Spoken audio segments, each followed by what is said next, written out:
Good evening and thank you for joining us here at 11. I'm Justin Kolar. And I'm Samantha German. Could a candidate run for two offices at once? That's the question we are examining today after an allegation that a candidate for governor might want to try and run for Congress as well. Here's Nick Reagan with that political fact check. Well, the conventional wisdom is no, you can only run for one seat at a time.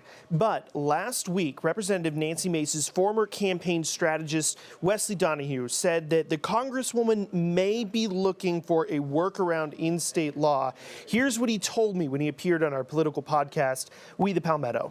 We're hearing from attorneys in D.C. that you can run for state and federal office at the same time. Oh. Specifically, we're hearing that Nancy Mace has asked for some opinions to run for Congress and governor. Following that, I reached out to Mace. Her team told me that she isn't running for two offices and never has. But that got me thinking, what does the law actually say? Well, I reached out to the State Election Commission and they referenced SC Code 7-11-10, which says, quote, a candidate must not file more than one statement of intention of candidacy for a single office for the same election, concluding that a candidate can only run in one race at a time. However, that's not how Attorney Jay Bender interprets the law. You cannot run for the same office in two political parties, as I read this statute, but it does not say you cannot run for governor and Congress simultaneously. So how would it work? Well, the election is next November, but before that, there's a primary in June. But to get on the ballot for the primary, you have to file for candidacy in March. That's when you could possibly file for two different seats, in this case, governor and Congress at the same time.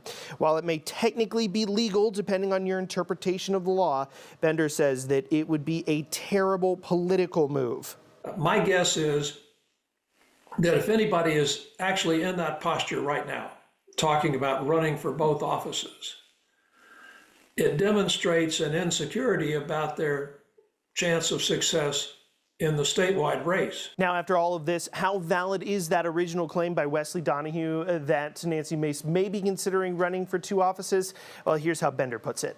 I think it's total BS if it comes from somebody other than Nancy Mace. And it might be partial BS if it comes from Nancy Mace, but one never knows. If a candidate for governor chooses not to file for their current seat and then loses in the primary, the only other way they could run for their current seat is to run as a write-in candidate. From the First Alert Desk, I'm Nick Reagan.